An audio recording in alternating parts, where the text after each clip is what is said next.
Me conocen como Evangeline, aunque todos me llaman Eva Blackwood. A mis 78 años, nacida en 1947 en las montañas de Carolina del Norte, mis manos ahora presentan un temblor perceptible. Cada mañana, el simple acto de preparar café requiere mucha atención para evitar derrames. Aunque mi memoria ya no es la misma, a veces me quedo perpleja en la cocina sin saber qué estoy haciendo. Los médicos me aseguran que este olvido y esta confusión son típicos de mi edad. Sin embargo, ciertos recuerdos permanecen indelebles, grabados en mi ser. Uno de esos recuerdos, tan vívido como si hubiera ocurrido ayer, gira en torno a la terrible tarde en que mi padre creyó haberle quitado la vida a mi hermano y, posteriormente, escondió su cuerpo en nuestro patio, convencido de que el asunto estaba zanjado. Aunque parezca improbable, ese suceso ocurrió y tal vez sea finalmente el momento de compartir la historia completa. Mis motivaciones van más allá de simplemente liberarme del peso que he llevado durante décadas. También espero que alguien pueda comprender que algunos dolores persisten indefinidamente y no deben permanecer reprimidos. Desde 1957, nuestras vidas transcurrían en las montañas Blue Ridge, en Carolina del Norte, en una pequeña comunidad conocida como Crows Hollow. Era un mundo muy diferente al de hoy, una época en la que Eisenhower presidía la nación. Las familias guardaban celosamente sus secretos y las voces de los niños tenían poca influencia frente a las decisiones de los hombres adultos. Nuestras casas, construidas con madera vieja, estaban dispersas entre árboles y campos de maíz. La tierra era implacable y la vida presentaba retos aún mayores. Nos manteníamos con unas cuantas gallinas, una única vaca desnutrida y una persistente sensación de inquietud que nunca desaparecía por completo. Yo solo tenía 10 años en aquel verano de 1957, mientras que mi hermano Silas era un adolescente robusto y decidido, mucho más valiente y obstinado que yo. Al reflexionar sobre aquellos años, ahora reconozco nuestra juventud, aunque en aquella época nos sentíamos considerablemente más viejos. En cuanto a mi padre, era un hombre que prefería el whisky al agua y siempre volvía de la ciudad borracho, con los ojos rojos y el cinturón en la mano. Mi madre, Cordelia Dileya Blackwood, tenía moretones constantes. A veces la oía llorar en voz baja por la noche, pensando que no nos dábamos cuenta de su tristeza. Sin embargo, con las paredes de madera decadentes de nuestra casa, ¿cómo no íbamos a darnos cuenta? Silas y yo intercambiábamos miradas, un pacto silencioso entre nosotros, prometiendo que algún día las cosas cambiarían. Ese día llegó antes de lo esperado. Después de casi 70 años, debo admitir que algunas conversaciones pueden no recordarse con absoluta precisión. La memoria es un fenómeno curioso. Sin embargo, las emociones, el terror y la secuencia de los acontecimientos están grabados de forma indeleble en mi alma.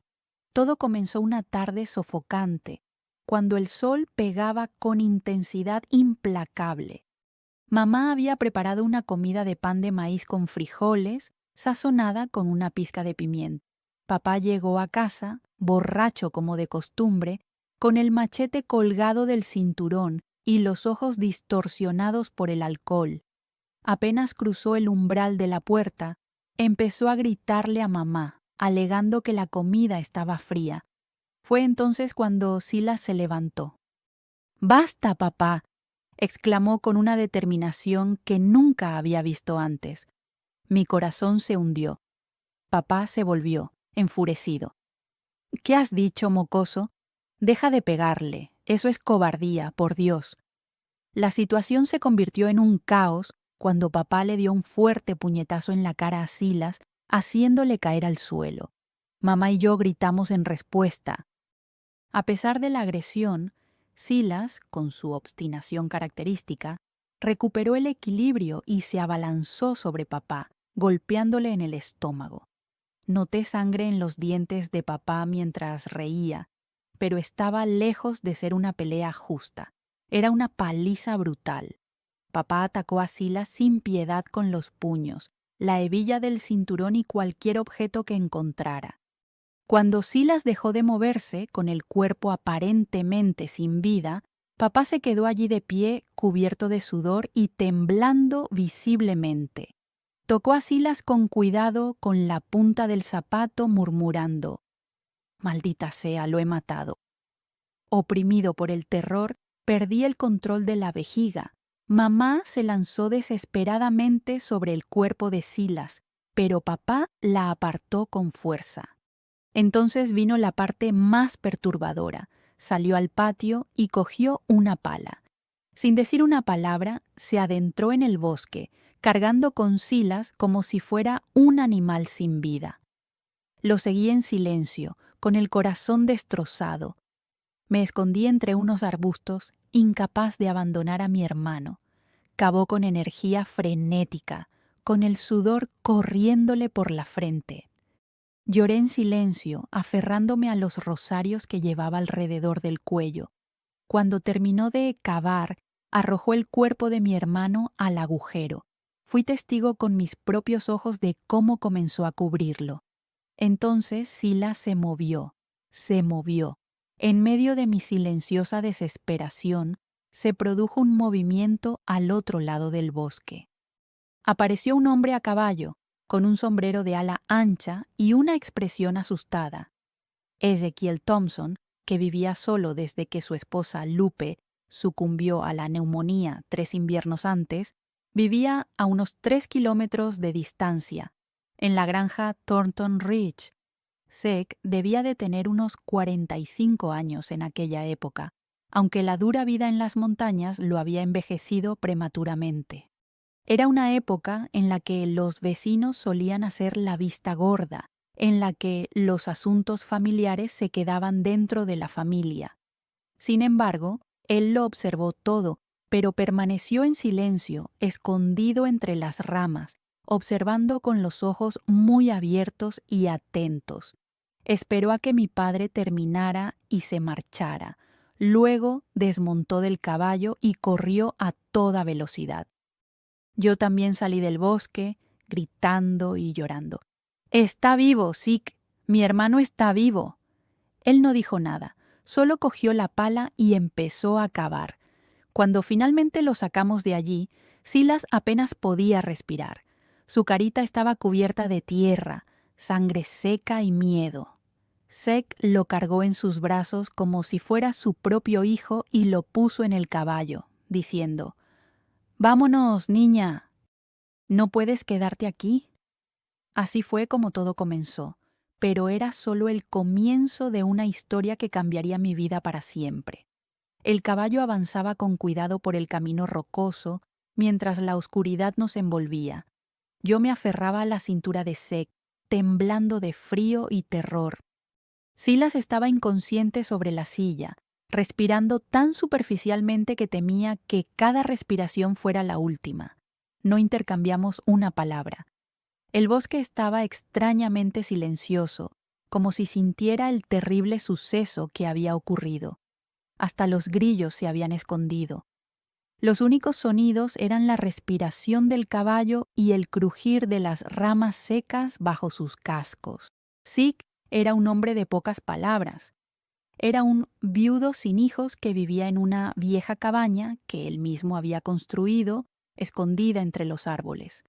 Las rocas de allí no ofrecían refugio. Nadie lo buscaba. Su historia era vaga, conocido solo por su habilidad para cuidar animales y por su obstinada negativa a atender las peticiones de los demás. Al llegar a su propiedad, Silas fue cuidadosamente bajado, manejado con la delicadeza reservada a un frágil artefacto religioso.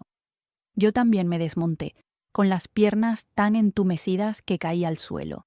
Zeke empujó la puerta de la cabaña, encendió una lámpara de queroseno y me hizo señas para que entrara. El espacio exhalaba aromas de madera, plantas secas y una profunda soledad. Un catre ocupaba un rincón, junto a una mesa llena de recipientes de cristal poco comunes y 2 sillas dañadas. Puso a Silas en la cama. Me acerqué y le cogí la mano, que estaba fría y casi sin fuerza. Tenía los párpados cerrados, pero su respiración era sutilmente visible, lo que sugería un alma flotando entre 2 mundos. Zeke se inclinó y le palpó las costillas, la frente y los labios lacerados, acompañado de un sonido de chasquido. Lo han descartado como si fuera basura, hijo mío, pero sigue vivo, aunque por poco, dijo. Las lágrimas finalmente brotaron, liberando el terror y la angustia reprimidos que había suprimido. Zeke me dejó llorar sin interrumpirme. Trajo agua tibia con infusión de menta y dejó una manta en el suelo. Esta noche descansarás aquí. Volver no es una opción, todavía no. ¿Y mamá? Pregunté entre sollozos. Tu madre está bien. Tu padre no buscará más problemas esta noche. Sin embargo, tú lo has presenciado todo. Te habría hecho daño. No vuelvas a esa casa hasta que haya certeza. Asentí con la cabeza en señal de acuerdo. Una nueva sensación de aprensión surgió dentro de mí, diferente del miedo que sentía por mi padre. Era la inquietante percepción de que mi existencia había cambiado irrevocablemente, que volver a la normalidad era imposible. Esa noche traté de descansar en el suelo, atento al sonido de la respiración del caballo de mi hermano y a los pasos de Zeke. Zeke comprobaba periódicamente a Silas, humedeciéndole los labios y secándole la frente. Parecía que aquel hombre, al que apenas conocíamos, se había convertido inesperadamente en nuestro único guardián en la tierra. A la mañana siguiente, la luz del sol entraba por la ventana como si no supiera nada de lo ocurrido la noche anterior. Me desperté con los ojos hinchados y el estómago vacío. Zeke ya estaba fuera, moliendo café con sus manos callosas. Tu hermano sigue durmiendo, tardará un poco en despertarse. Sin embargo, su estado ha mejorado. ¿Crees que se puede salvar? Con dedicación y fe, sí, pero el camino por delante será arduo. Ese niño tiene el espíritu herido. Pasaron los días hasta finales de agosto de 1957, durante los cuales permanecimos en la cabaña. Zeke cuidaba de su plantación de maíz y nos proporcionaba pan plano, huevos y leche caliente. Me enseñó a preparar té con hojas sagradas y a usar chundula para aliviar las abrasiones. Todas las noches compartía historias de su juventud, contando sus viajes por las montañas y sus cacerías de ciervos, pero nunca hablaba de los acontecimientos anteriores, hasta que, una tarde a principios de septiembre de 1957, una semana después de aquella horrible noche, Silas recuperó la conciencia. Yo estaba lavando los utensilios en un cuenco cuando oí su pregunta en voz baja. ¿Dónde estoy? El plato se me resbaló de las manos y corrí a abrazarlo.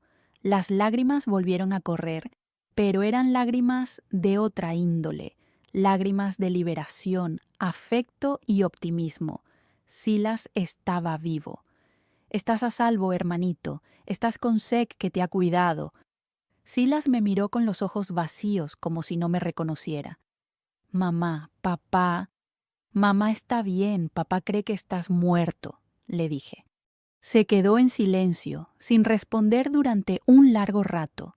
Entonces desvió la mirada hacia la pared y murmuró: «Quiero que él responda por todo». Me sorprendió, nunca había percibido tanta rabia en la voz de mi hermano.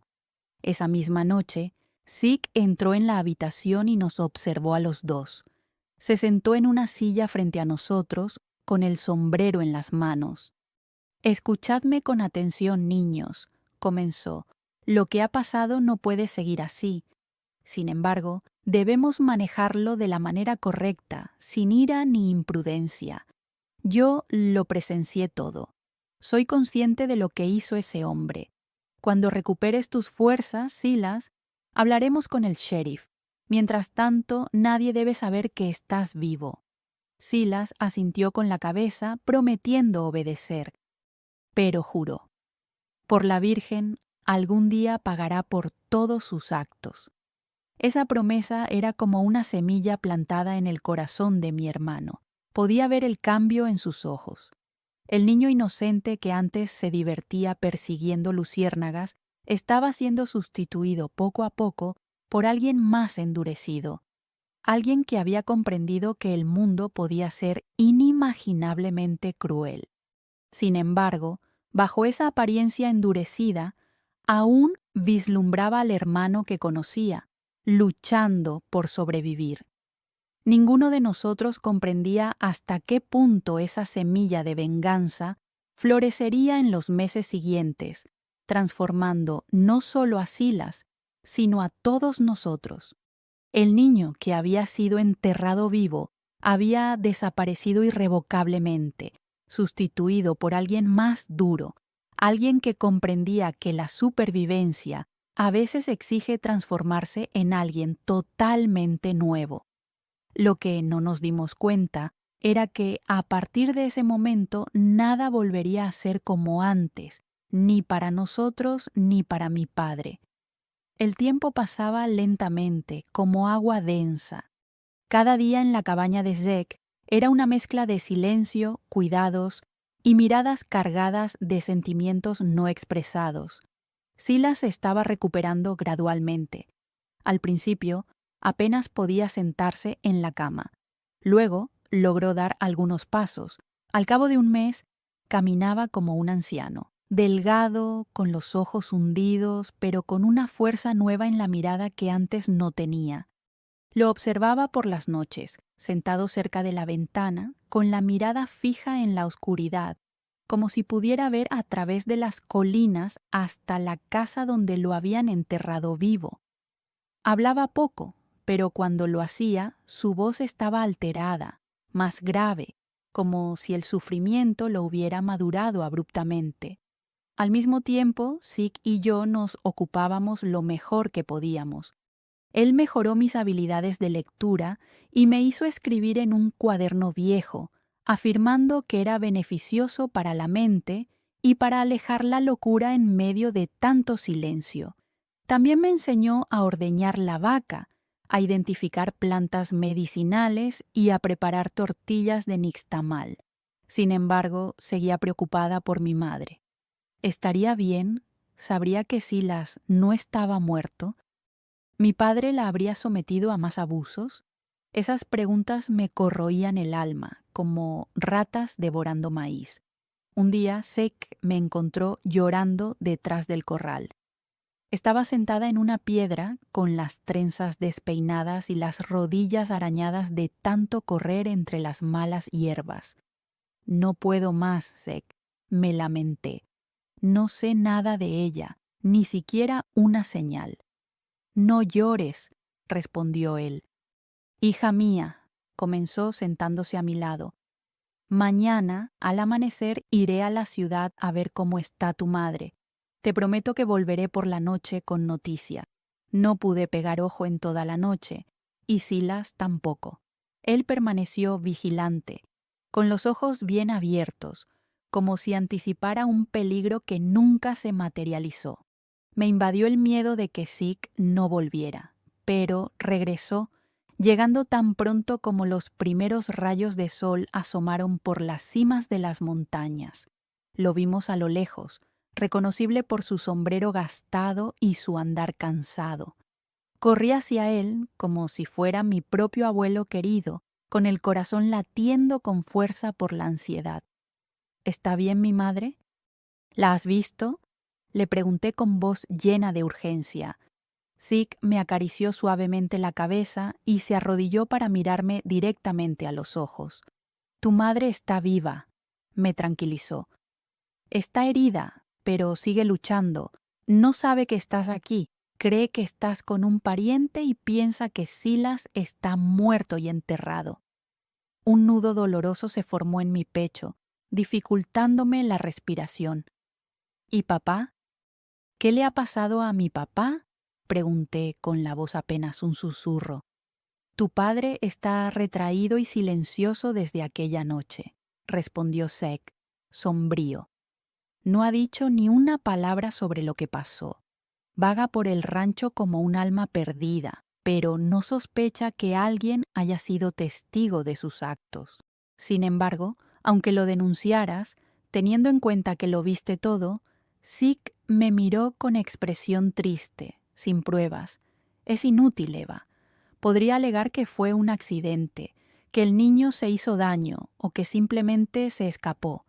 Pero si Silas apareciera y contara lo sucedido con su propia voz, entonces sí, podríamos llevarlo al sheriff.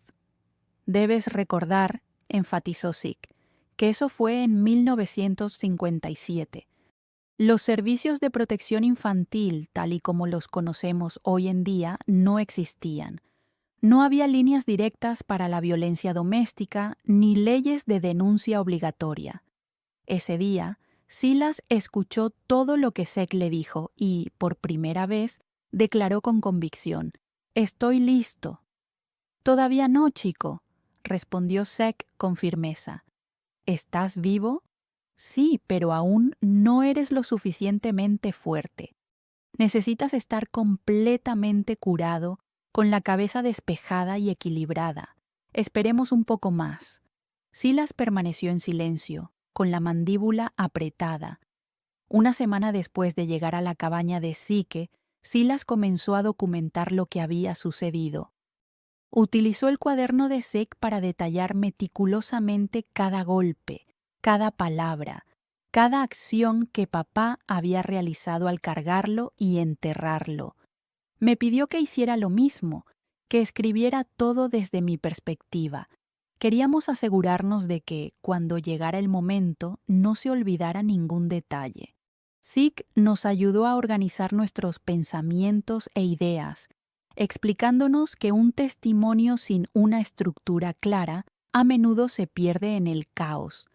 Fue durante una de esas sesiones de escritura nocturnas cuando Silas se acercó a mí y me dijo algo que se ha quedado grabado en mi memoria desde entonces. Tú también lo odias, ¿verdad? Me quedé en silencio, sin saber cómo expresar lo que realmente sentía.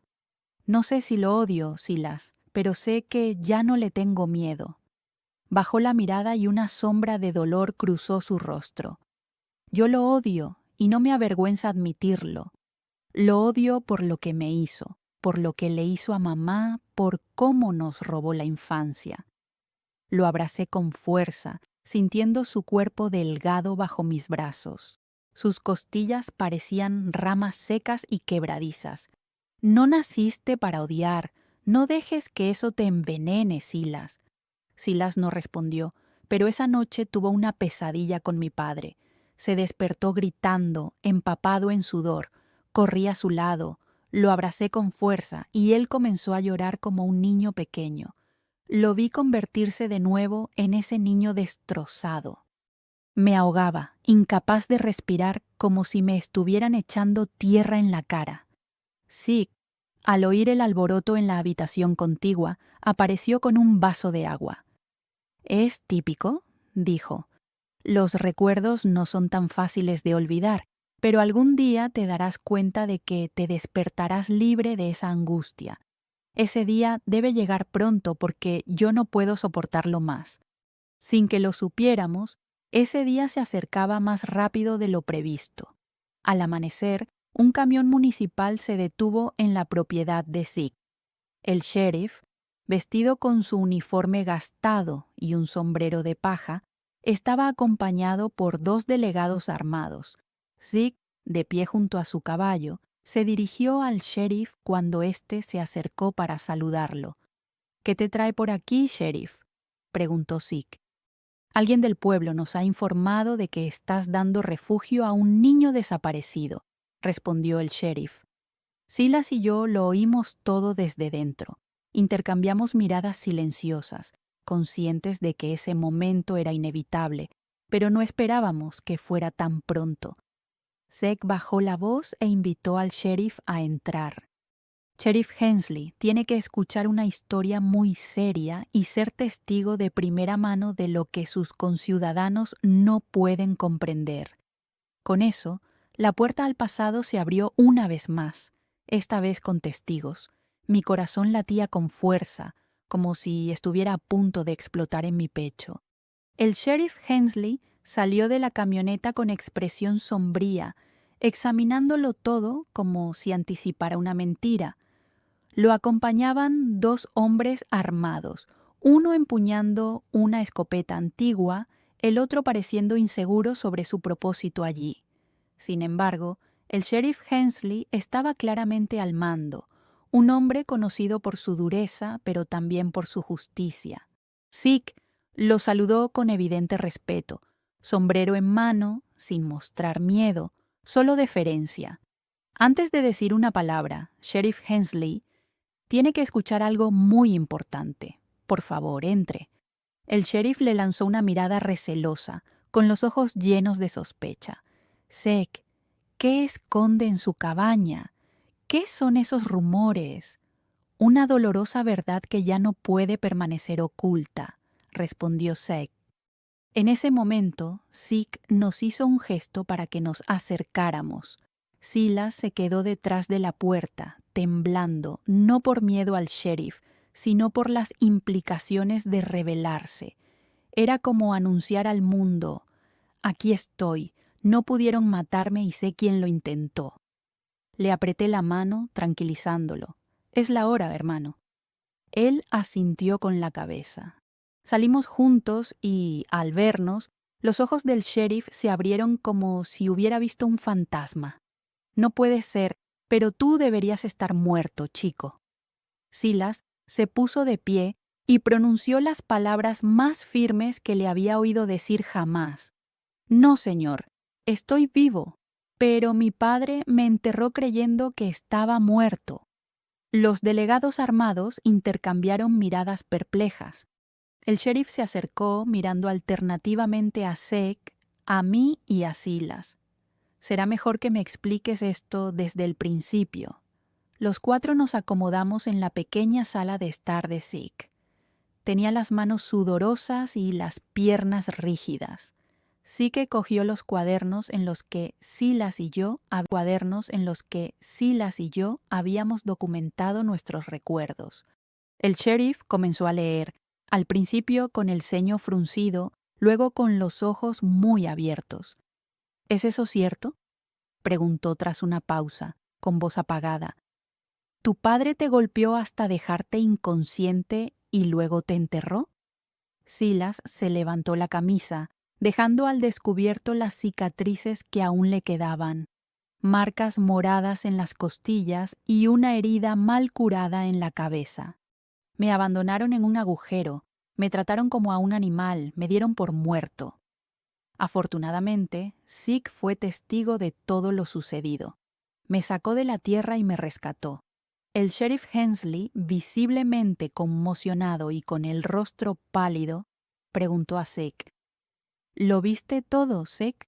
¿Estás preparado para testificar? Zeke respondió: sí, señor.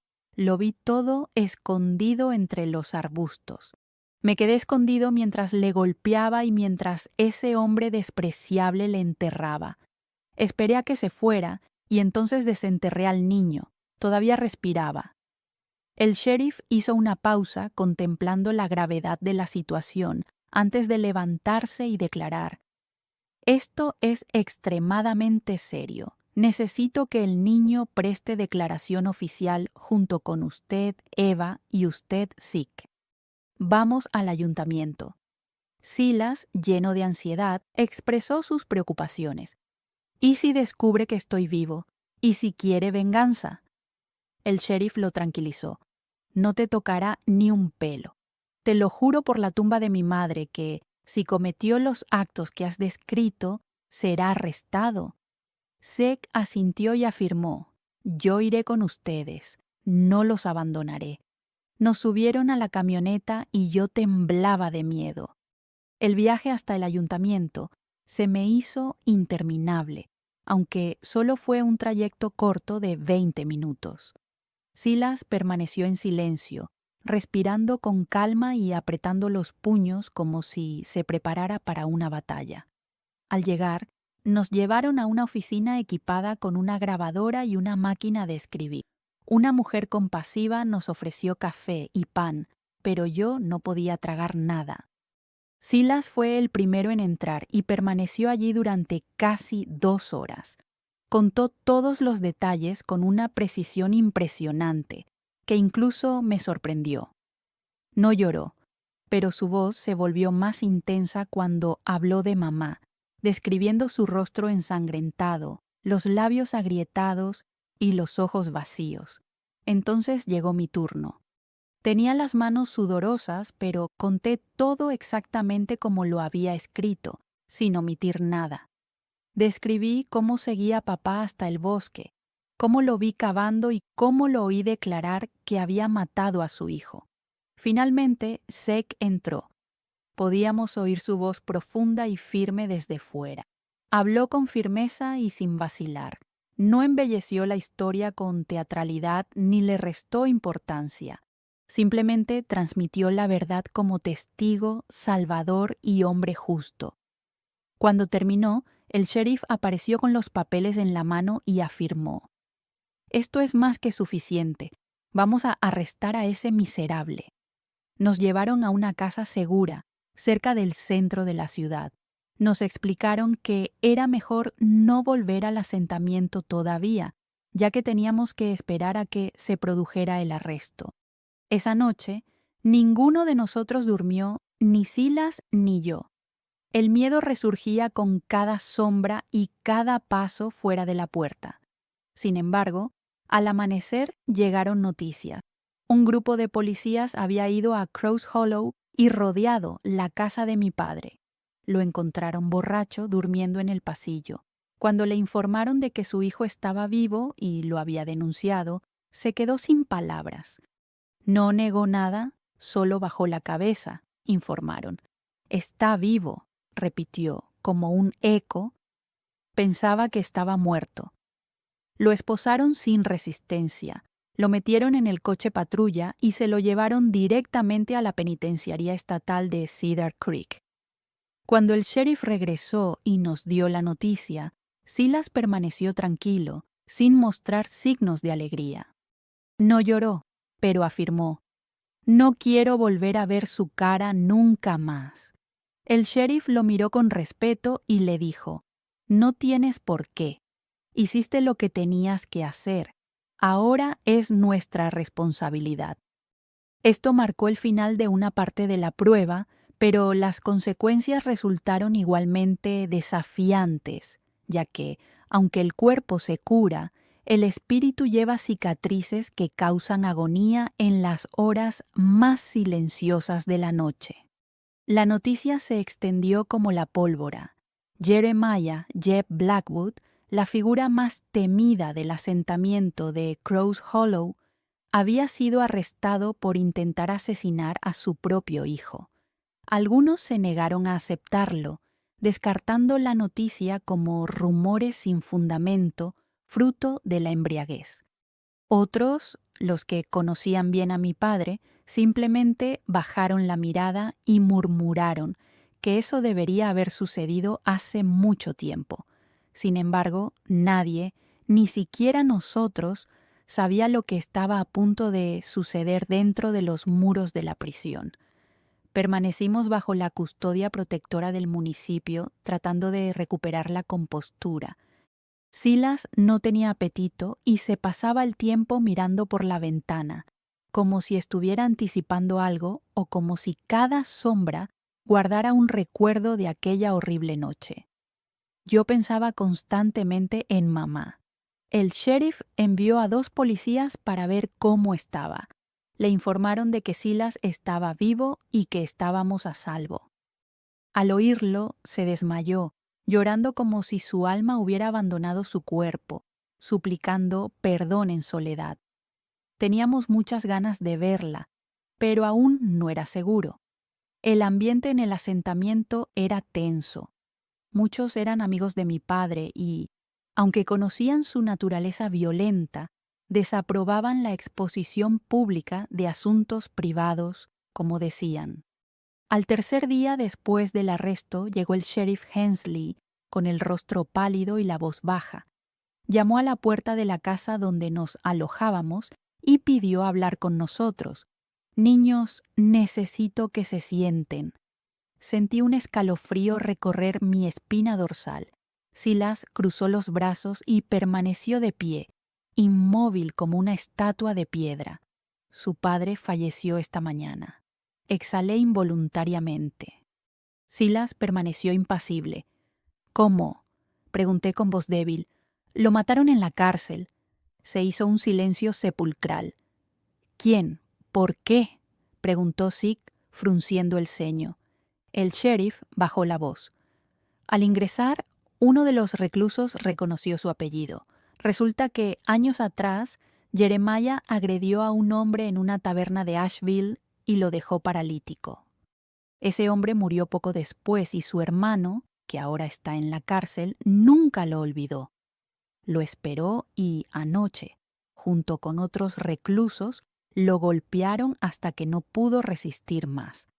Me tapé la boca, sin saber si llorar, gritar o simplemente quedarme en silencio. ¿Y tú consideras que eso es justicia? Exclamó Silas con los ojos en llamas. El sheriff lo miró con compasión. La justicia no siempre es perfecta, hijo, pero el hombre que te hizo daño nunca más podrá hacer daño a nadie. Silas se quedó en silencio durante un largo rato antes de responder. Murió sin reconocer nunca lo que nos hizo. Me senté en el suelo, con las piernas temblorosas. Zeke siguió mirando por la ventana, como buscando respuestas en el cielo. Aquella noche fue extraña. El silencio tenía un peso diferente. No era miedo, sino algo más extraño, como una mezcla de alivio y tristeza, porque aunque sabíamos que papá ya no estaba con nosotros, su muerte, aunque impactante, no borró las experiencias que compartimos. No destruyó el vínculo de hermandad, solo nos lo robó. Su muerte, aunque impactante, no borró las experiencias que compartimos.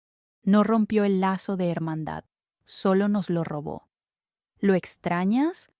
Me preguntó Silas mientras descansaba a mi lado en el catre. No estoy seguro, quizás echo de menos la idea de un buen padre, alguien que nunca tuvimos la suerte de tener, respondí. Él asintió con la cabeza. A veces me encuentro deseando poder sentir más odio hacia él, pero simplemente no hay nada que pueda odiar. Con el paso de los días, el sheriff hizo los arreglos necesarios para que mamá nos visitara. Cuando entró por la puerta, vestida con su vestido familiar y con los ojos llenos de lágrimas, instintivamente me lancé a sus brazos, tal y como hacía cuando era pequeña. Olía a leña, maíz y tristeza. Los tres nos abrazamos con fuerza, como si de alguna manera pudiéramos unir los fragmentos de nuestras vidas destrozadas. Hijos míos, mi niño, mi niña, por favor, perdónenme por no haber podido protegerlos. La culpa no fue de ustedes, dijo mamá. Silas la tranquilizó, diciéndole que él nos había paralizado del miedo. Permanecimos abrazados durante mucho tiempo, ninguno de nosotros dispuesto a soltar al otro. Era como si, al conectarnos físicamente, pudiéramos asegurarnos de nuestra existencia. Mamá se quedó con nosotros unos días. El gobierno le ofreció ayuda para mudarse a otra ciudad, lejos del rancho, para empezar de nuevo. Aceptamos sin dudarlo.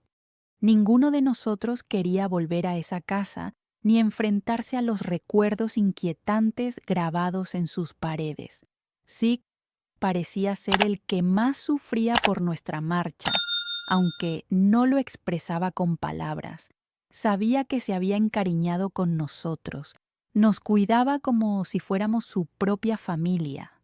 La mañana de nuestra partida se quedó junto a la camioneta con el sombrero en la mano. Aquí siempre tendrán un hogar, incluso con el paso de los años.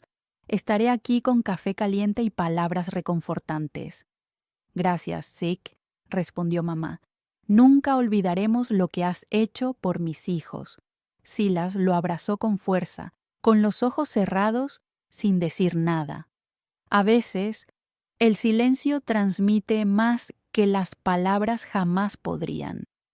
Y así partimos hacia otra ciudad, adoptando un nuevo apellido para proteger nuestras identidades y cargando con cicatrices invisibles que dolían con cada cumpleaños que pasaba, con cada sonido de un cinturón, con cada sombra alargada proyectada en la noche. Ese día comprendí una verdad que permanecería conmigo toda mi vida. La justicia a veces llega tarde, manchada e imperfecta, pero al final llega. Y a veces, como en nuestro caso, la justicia toma la forma de un buen hombre llamado Zeke. Lo que siguió, lo que vino después de todo eso, fue lo más difícil. Aprender a vivir, aprender a sanar, aprender a superar el miedo. Pero incluso eso era posible. Salimos de Crows Hollow en una sombría mañana de septiembre de 1957, sin mirar atrás. Solo tenía 10 años, pero sentía como si estuviera dejando mi infancia enterrada en ese lugar terrible. El camión del gobierno nos transportó por caminos de tierra, serpenteando por colinas y cañones, hasta llegar a un pequeño lugar llamado Willowbrook, en Carolina del Norte, una ciudad escondida entre huertos de guayabas y aguacates.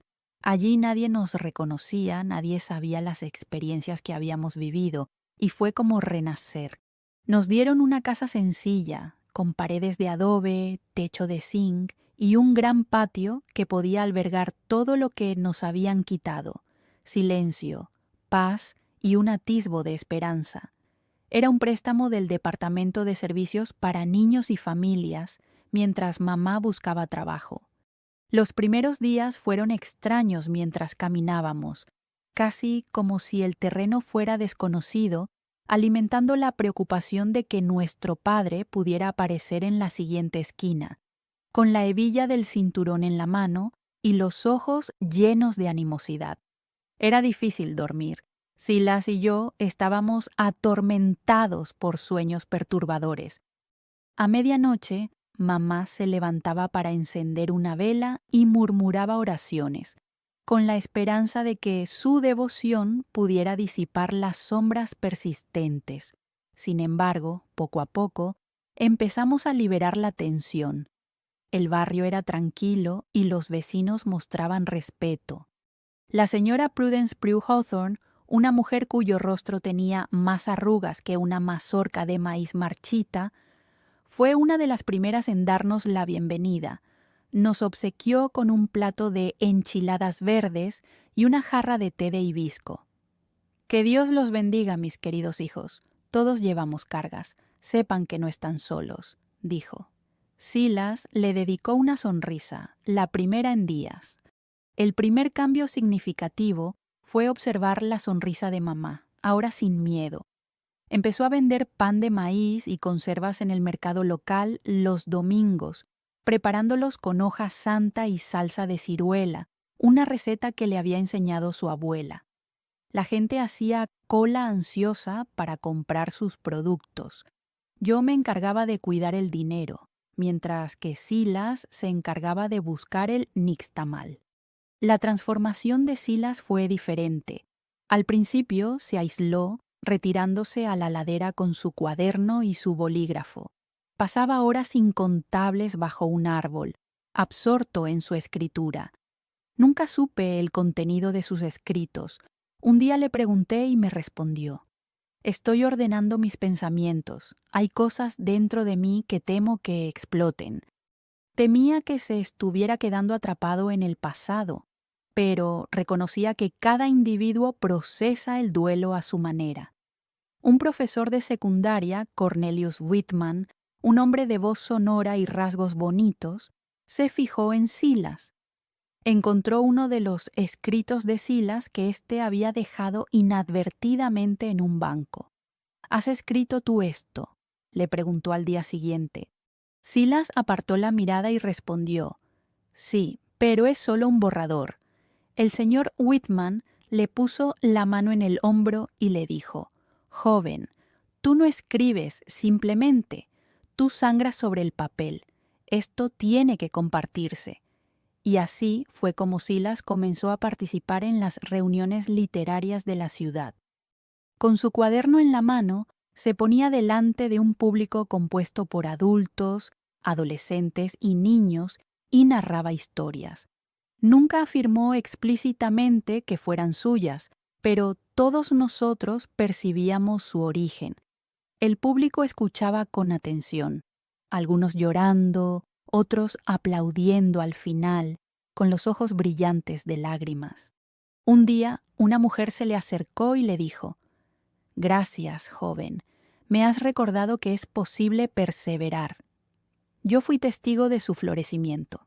Cada una de sus palabras parecía un brote que emergía del árido suelo de su espíritu.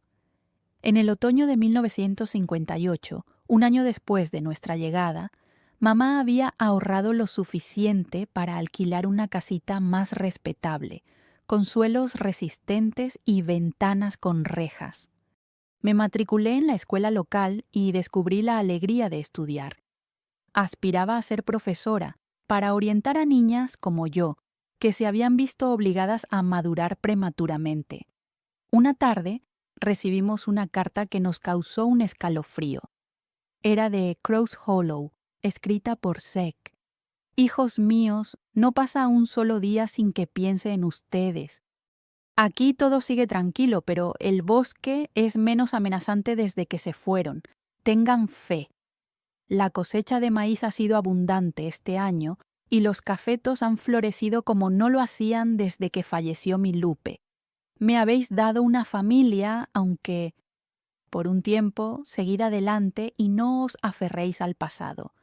Y si alguna vez sentís que no podéis continuar, recordad lo valientes que fuisteis en aquella época. Siempre estaré aquí, esperándolas. Zeke. Mamá lloró cuando terminó de leerla. Guardé la carta entre mis libros como si fuera un pedacito de casa que nunca desaparecería. Ese día Silas compartió conmigo algo que quedó profundamente grabado en mi memoria.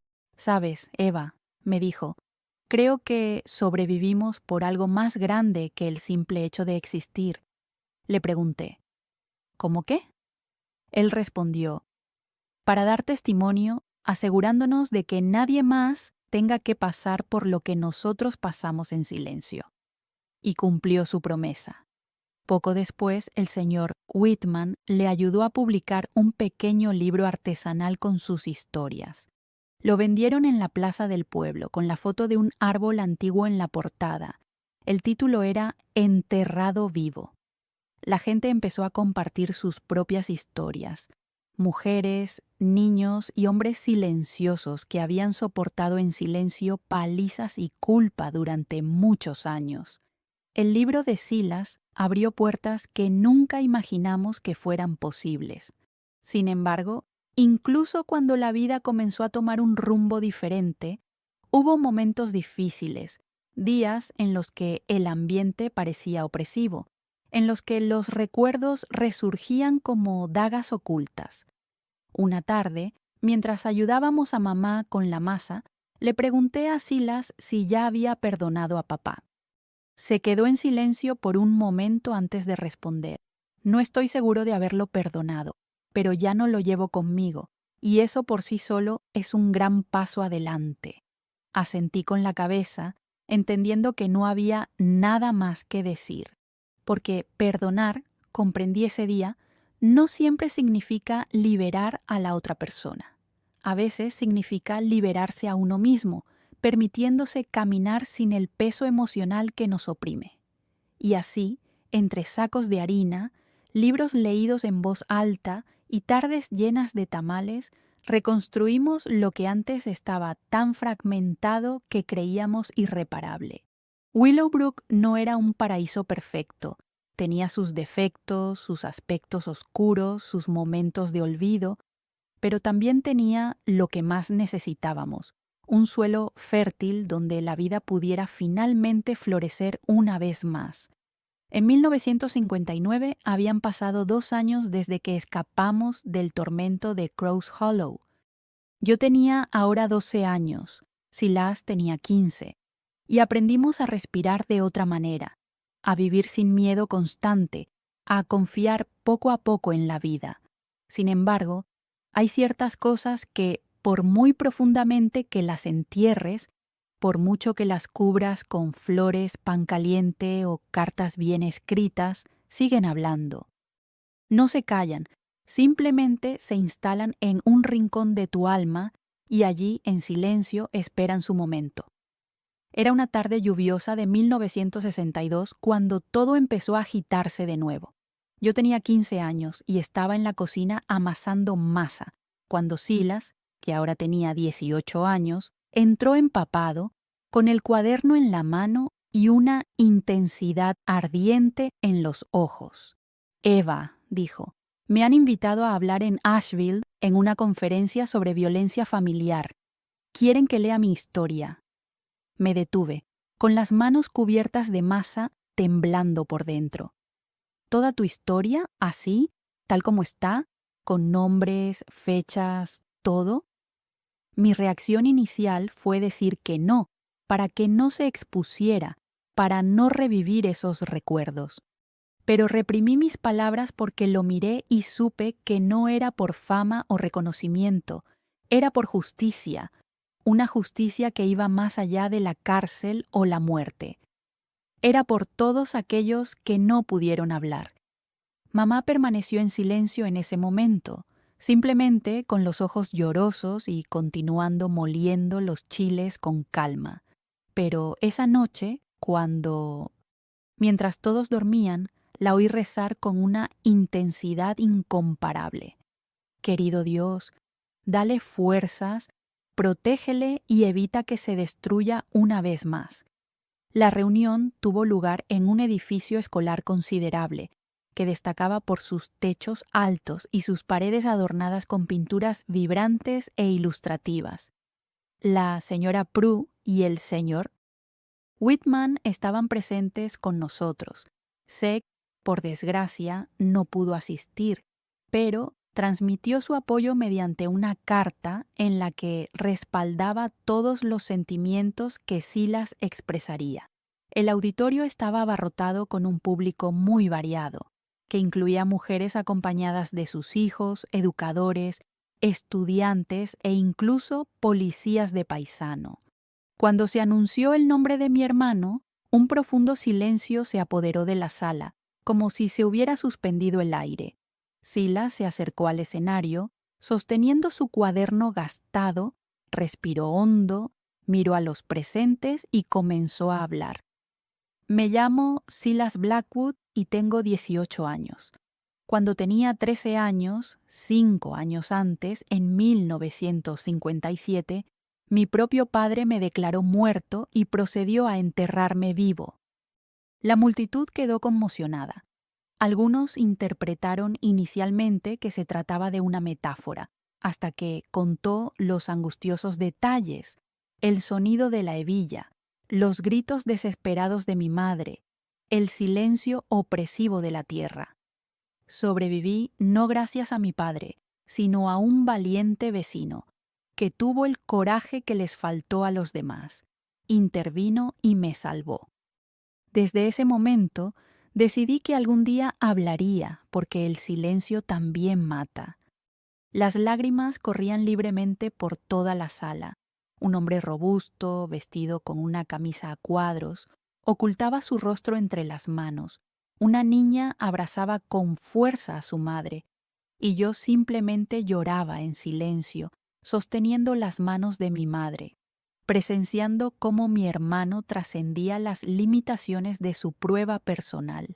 Después de la presentación, una multitud de personas se acercó a él, ofreciéndole abrazos, expresándole su gratitud y compartiendo sus propias experiencias de sufrimiento. La fila era larga, pesada y llena de confesiones. Mi padre me quemó con cigarrillos. Me encerraron en la pocilga. Denuncié el abuso, pero nadie me creyó. Cada relato se hacía eco de los traumas que nosotros mismos habíamos sufrido, pero ahora nos dábamos cuenta de que ya no estábamos solos. En los días siguientes, un periódico local publicó un artículo sobre la conferencia. La cobertura generó un interés considerable, lo que llevó a una cadena de televisión a solicitar una entrevista con Silas. Él se negó, afirmando que no deseaba la fama y que no quería que su historia fuera explotada con fines sensacionalistas. Hablo para que otros puedan encontrar el valor para vivir, me confió. Sin embargo, esta visibilidad recién adquirida trajo consigo una revelación inesperada. Un día, al volver de la escuela, encontramos un sobre amarillo en la puerta de casa, sin remitente. Dentro había una carta escrita a mano, con una letra temblorosa. Silas, soy el hijo de la mujer a la que tu padre agredió en 1943. Nunca supe su nombre, solo que era un joven que vivía en el asentamiento vecino. Mi madre murió durante mi nacimiento y mi abuela me crió, siempre llamándome hijo del diablo. Leí su relato, lloré, sentí dolor, pero también sentí una fuerza dentro de mí. No estás solo. Yo también soy hijo de una herida. La carta estaba firmada como Tobías. Se me hizo un nudo en la garganta. Silas se quedó en silencio, perplejo, releyendo la carta, tratando desesperadamente de comprender el profundo significado que contenían aquellas pocas líneas. Que las acciones de mi padre no se limitaban a nuestra familia, proyectaban una larga sombra, dejando atrás niños sin padres, mujeres sin voz y heridas que nunca cicatrizaron por completo. Posteriormente, Silas, en colaboración con el Sr. Whitman, creó una organización conocida como Mountain Voices Initiative, Iniciativa Voces de la Montaña, que ofrece una plataforma para que jóvenes y adultos compartan sus historias personales, se comprometan a escribirlas y se conecten con otras personas que han tenido experiencias similares. Los sábados, alrededor de las 3:30 p.m., yo ayudaba en la biblioteca sirviendo café y pan de maíz. Personas de diversos lugares acudían a participar en el encuentro. Entre ellos se encontraba una mujer que se había liberado de un matrimonio abusivo que duró 3 décadas, un niño que vivía en la calle desde los 9 años y una niña cuya habla estaba afectada por el miedo, pero que se expresaba a través de dibujos que parecían emanar directamente de su alma con cada trazo. Poco a poco, fuimos cultivando una hermosa entidad construida a partir de fragmentos.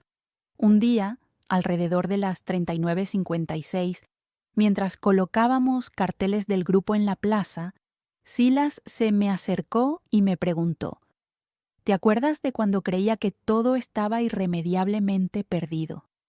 Claro que me acuerdo. Llorábamos todas las noches. Bueno, continuó, ahora entiendo que nada está realmente perdido si alguien decide luchar, tal vez no para cambiar el pasado, sino para garantizar que el futuro no sea un espejo de él. Lo abracé. Había crecido, se había vuelto más fuerte y más sabio que yo, pero dentro de mi corazón seguía siendo el niño que había sido enterrado vivo y que había elegido renacer. Y aunque los ecos del pasado persisten, ahora resuenan como una canción.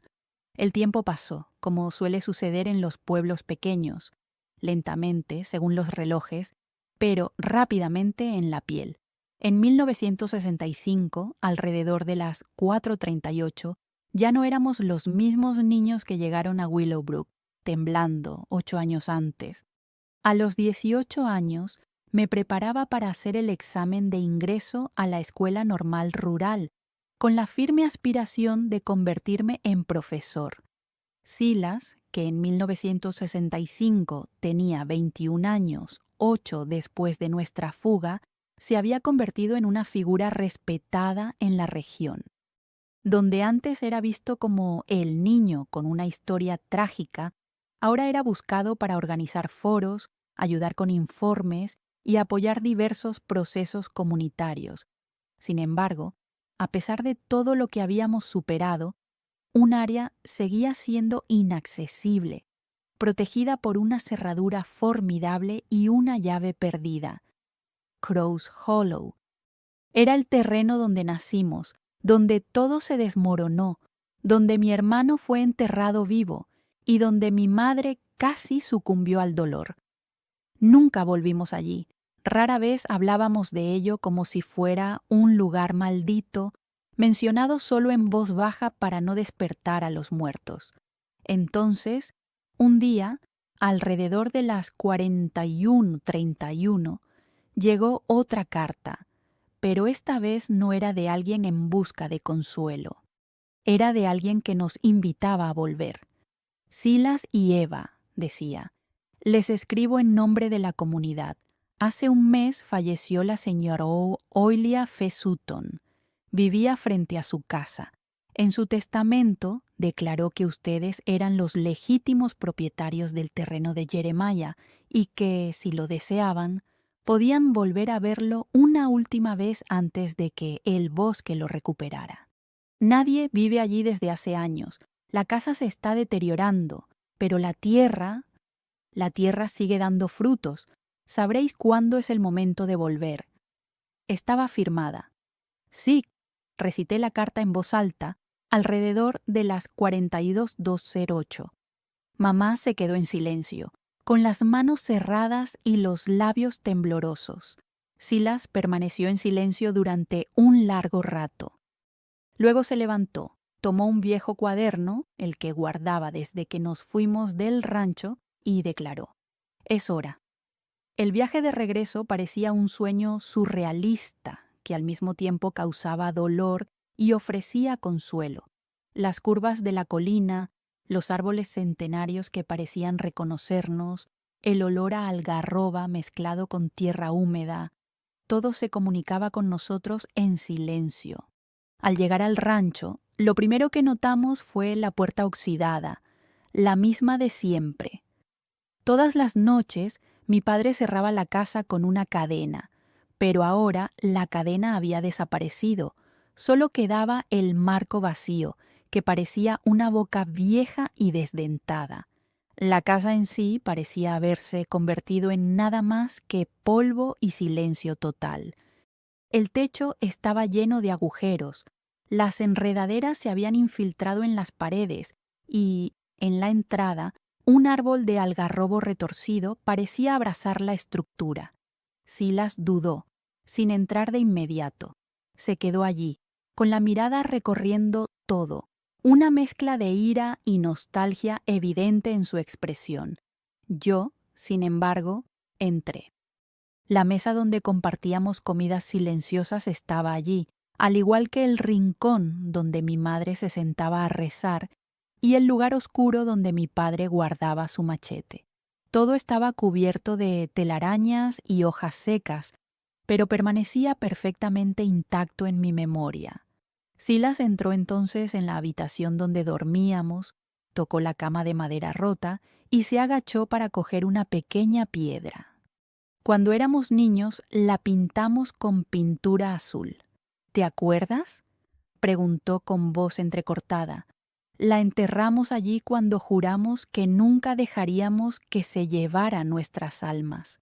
Oprimido, las lágrimas brotaron de mis ojos cuando terminé su pensamiento. Fuimos al patio. El pozo estaba allí, junto al viejo columpio de neumáticos y, más allá, el trozo de bosque donde todo había sucedido, el mismo lugar donde mi padre cavó un hoyo y dejó el cuerpo de su hijo como si fuera basura. Nos acercamos con cautela. Zek había colocado allí una sencilla cruz de madera, sin nombre, solo con la inscripción: «Aquí murió el miedo». Silas se arrodilló ante ella, llorando en silencio. Me arrodillé a su lado y le cogí la mano. Mi madre llegó más tarde, con un rosario entre los dedos. Permaneció en silencio, solo cerrando los ojos y rezando. Pasamos la tarde ordenando, quemando hojas secas y limpiando ramas caídas. Silas sintió la necesidad de entrar en la antigua habitación de mi padre. Abrió un baúl que llevaba años sin tocarse. Dentro había documentos antiguos, recibos, fotografías y un cuaderno negro. Lo abrió con cuidado. Dentro había notas escritas a mano por mi padre, algunas sin sentido, otras que parecían confesiones.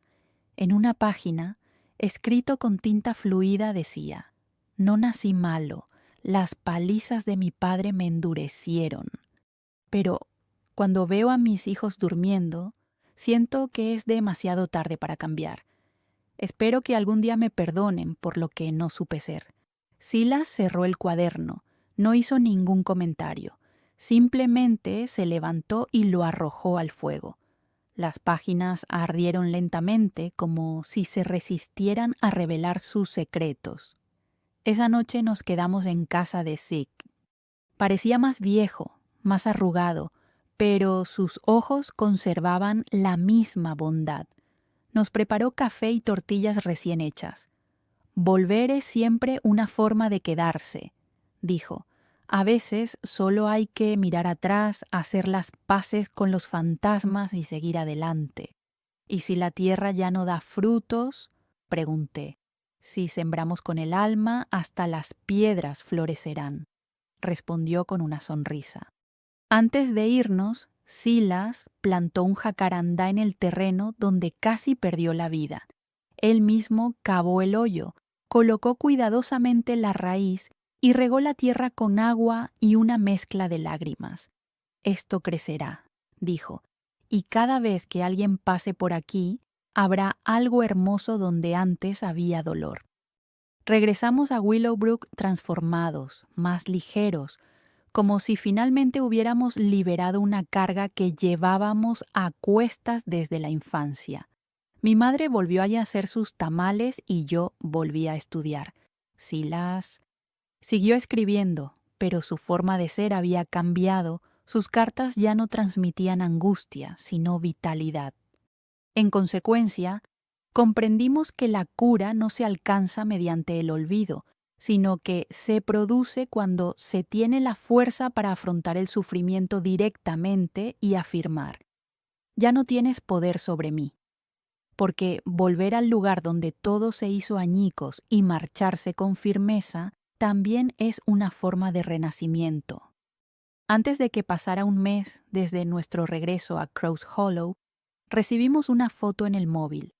En ella, Zeke aparecía sonriendo sin dientes, junto a la muda que apenas llegaba a unos centímetros del suelo. Ya había comenzado a echar raíces. Envió el mensaje: «Como tú, un sentimiento que resonó dentro de mí durante días y días». De hecho, sentíamos que algo dentro de nosotros finalmente había echado raíces, raíces nuevas y robustas, libres de la toxicidad que antes nos atormentaba. Sin embargo, echar raíces también implica quedarse, y a pesar de la tranquilidad en mi corazón, una parte de mí se sentía incompleta, como una obligación incumplida, pero orientada hacia el futuro.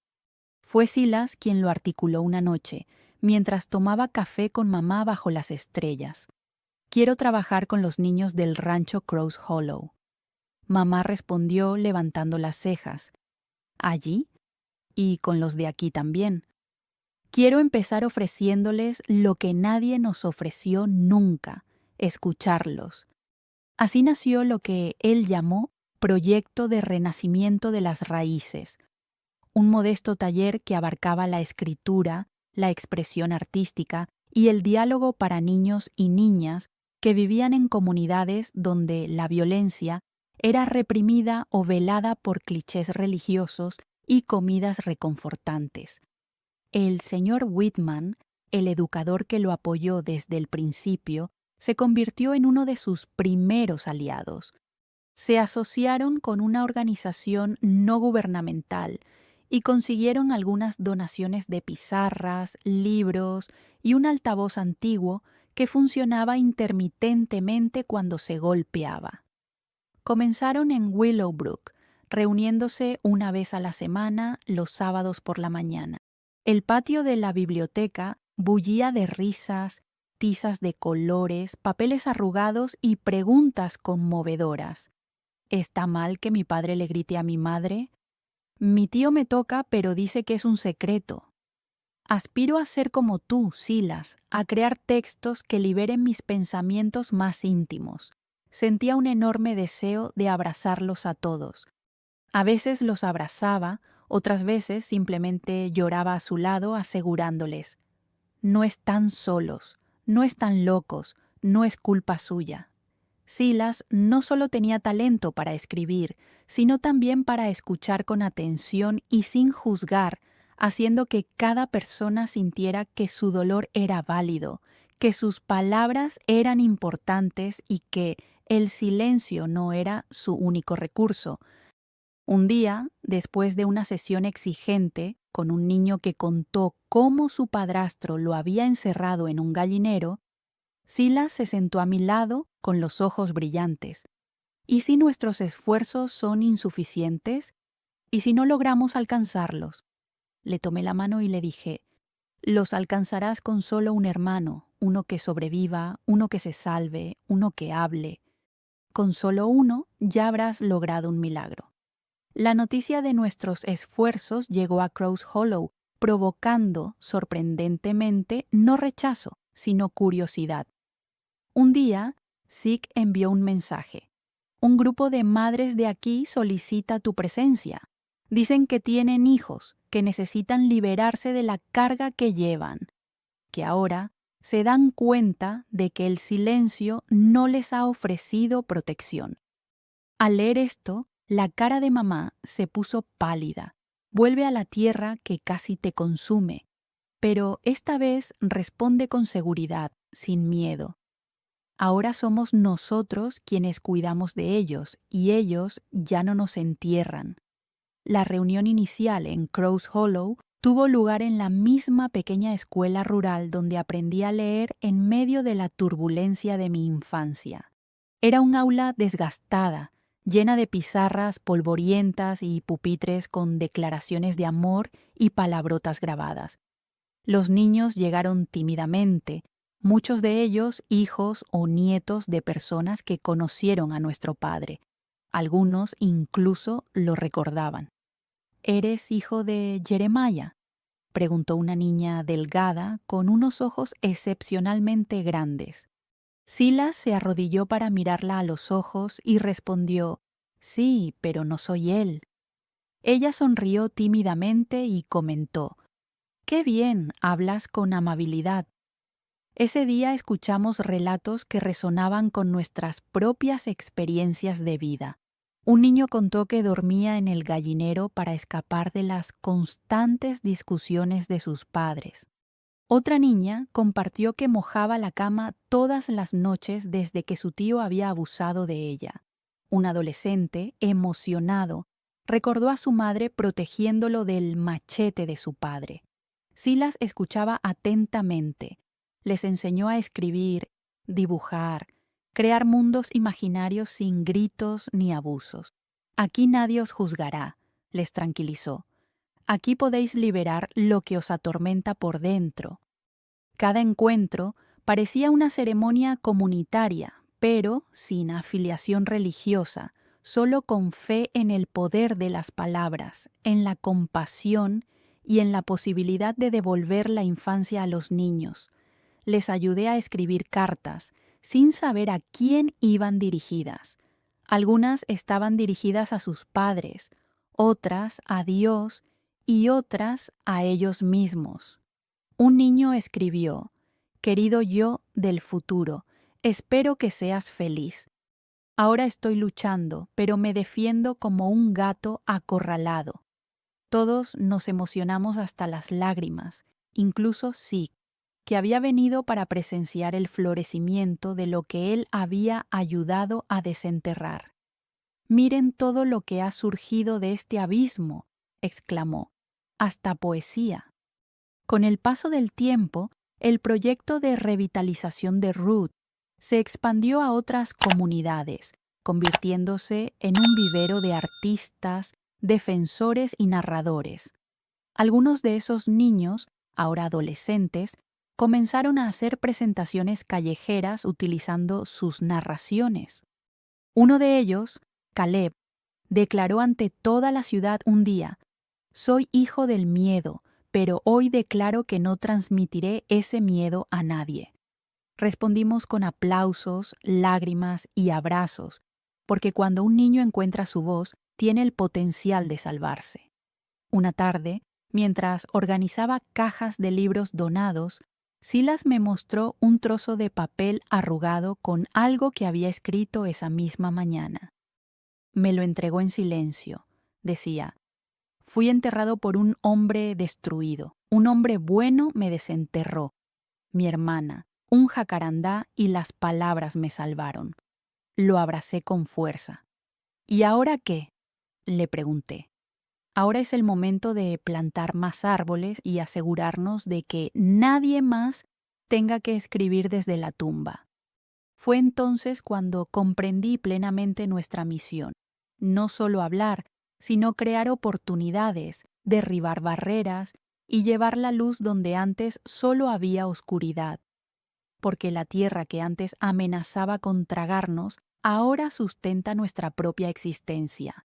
Cada año florecía con más vigor, como si reconociera que, en ese lugar específico del bosque, el dolor había enfrentado a la vida y había sido vencido.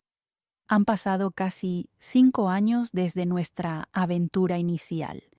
Cuando éramos niños, nos vimos obligados a abandonar la granja para salvar nuestras vidas, y nuestra historia, que comenzó como una crónica de sufrimiento oculto, se transformó en un continuo de esperanza vibrante. Esto no fue fruto de un optimismo infundado, sino que se forjó a través de arduos esfuerzos, declaraciones valientes y abrazos sinceros, incluso cuando se transmitían con brazos temblorosos. Silas, a pesar de su juventud, ya era una presencia firme y confiable. Su voz resonaba con fuerza, su postura era inquebrantable y su mirada reflejaba el peso de las experiencias por las que había pasado, pero su fe permanecía inquebrantable. Sirvió como mentor, confidente y testigo de nuestro viaje. Su iniciativa de revitalización comunitaria se expandió más allá del alcance inicial, exigiendo un enfoque más amplio. Estableció conexiones con psicólogos, educadores en zonas rurales e incluso defensores de los derechos humanos que viajaron desde la capital para comprender cómo se había logrado un progreso tan significativo con recursos limitados. Sin embargo, nunca se consideró un héroe. Solía decir: «Yo no hago milagros, simplemente escucho», y escuchar es, en sí mismo, una forma de curación. Por mi parte, logré matricularme en la Facultad de Pedagogía Rural, una aspiración de toda mi vida. Dediqué mis días laborables a los estudios y, los fines de semana, seguí ayudando en los talleres. Ser testigo de cómo niños que antes eran retraídos y silenciosos, ahora leían con confianza sus propias composiciones ante la comunidad, fue profundamente gratificante. Una tarde, mientras organizábamos libros para un evento comunitario en un pueblo vecino, mamá se sentó cerca de la puerta tomando su bebida caliente. Nos miró, con los ojos marcados por las dificultades, pero irradiando una luz interior, y declaró: «Vosotros sois mi milagro. Temía haberos perdido, que el dolor que habéis sufrido hubiera extinguido vuestro espíritu. Pero mirad ahora, incluso habéis nutrido la tierra donde se derramó vuestra sangre». Silas se rió con ternura. Su risa recordaba a la de papá. pero sin la amargura que a menudo la acompañaba. No fuimos solo nosotros, mamá, dijo. Tú también fuiste una raíz. Se secó una lágrima de la cara con el delantal.